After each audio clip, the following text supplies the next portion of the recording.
เป็นอันไหนรสชาติอร่อย อร่อย แซ่บ มดจักอันแล้วนี่โอ้ส่งเจิกเลยเดี๋ยว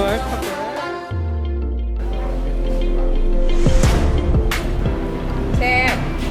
รสชาติ โอเค หอมมัน ไม่ได้กินโกโก้ที่บอก หอมมันดีแซ่บ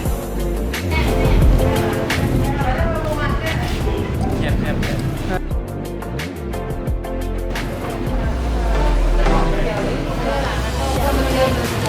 เป็นอันไหน